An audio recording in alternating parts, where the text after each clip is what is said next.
Hello, and welcome back to the Queenly Conversations podcast, the space where we learn from our collective journeys, lean into our individual greatness, and level up for the win. I am your host, Shanita Newton, and today we are going to wrap up the Entrepreneurship Unfiltered series with a conversation about websites and how important they are for the growth of your business. Then I'd love to leave you with just some tips on how you can prepare for the launch of your very own website. Just a reminder, the Entrepreneurship Unfiltered series is sponsored by Newton Creative Consulting. We are a small business dedicated to providing quality graphic and web design services for other small businesses, brands, and entrepreneurs.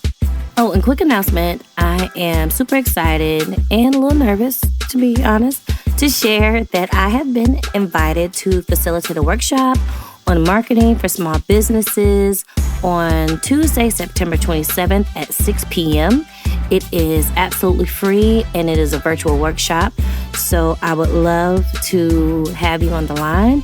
You can register by clicking the link in the show notes.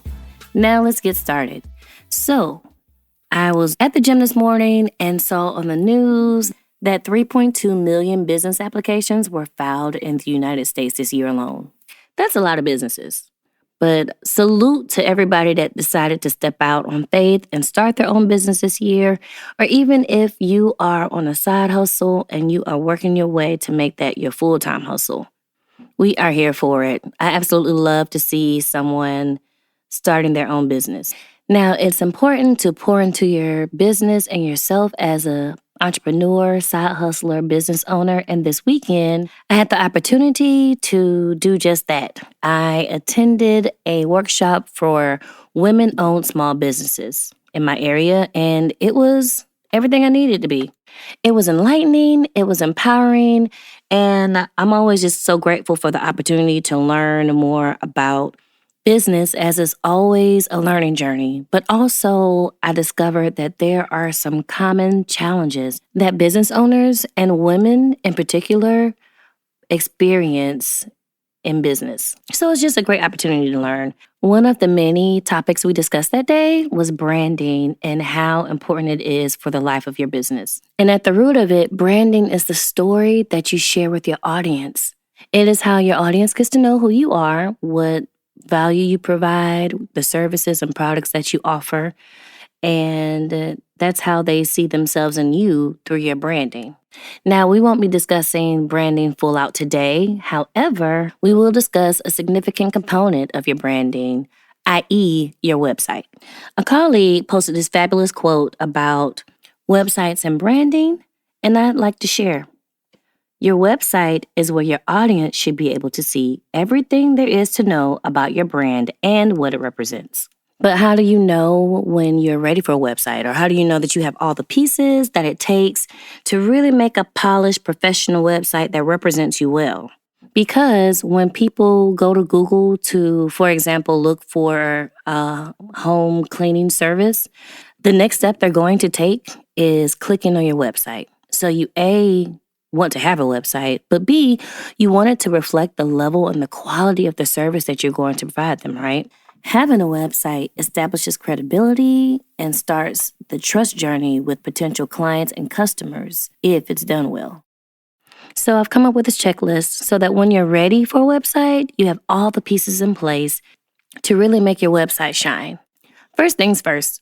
Let's get some professional images taken. So if you want to be featured on your website, if it is your brand and you are the face, then you want to make sure that you have some professional headshots to go along with that. If you're providing skincare products, for example, you want to make sure that you have some high quality photos of those available, because we do know that packaging plays a large part in how your product is perceived.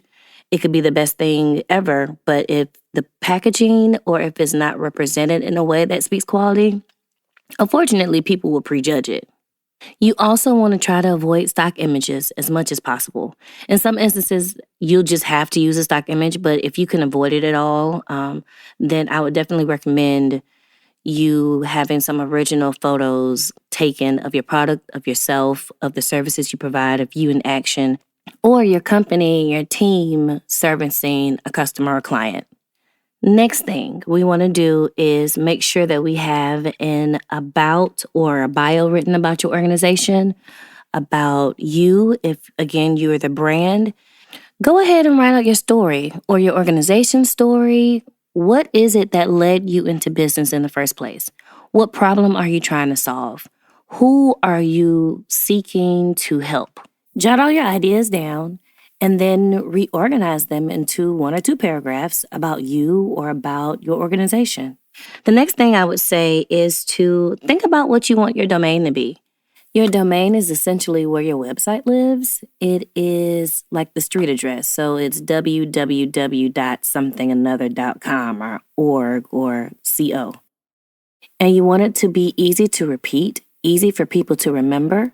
And you want your social media to be able to mirror that. For example, at Newton Creative Consulting, our website is thenewcc.co. And my social media mirrors that. On Instagram, my business's handle is at @thenewcc. And likewise on Facebook, it's at @thenewcc. By having a strong and consistent handle, you're able to make your company easier to find online. And when you go to print marketing materials, it makes it much cleaner because you only have one handle to list instead of like 3 or 4. But most importantly, it shows professionalism. Now, I know you're wondering, well, how can I check to see if everything is available? Because it can be a tedious task, but there are a couple of resources. There are several websites, actually, if you Google it.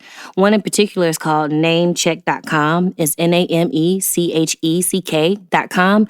It helps you to identify if a domain is available, but not just that domain, if what social media platforms it's also available on, and if it's unavailable. Some also help you to find alternative handles that are available, but the important thing is you want to try to keep all of that consistent if it is at all possible. The next thing I would share is for you to think about what you want your website to do. What functions do you need it to perform?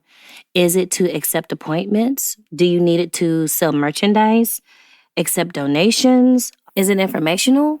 For example, if you're a real estate agent, you might list resources for first-time home buyers on your website.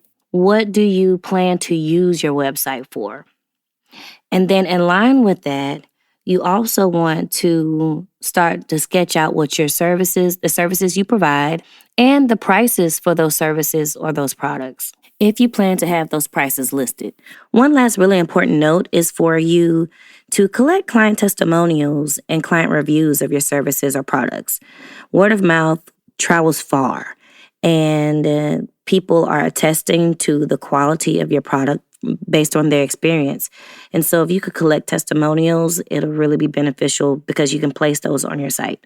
By getting started with these steps, you will be well on your way to having a professional website that reflects you and that helps you stand out amongst other businesses in your industry. If you have any questions about what we discussed on today's episode, feel free to reach out. You can hit me up on Instagram at Queenly_Convos. That is QUEENLY_CONVOS.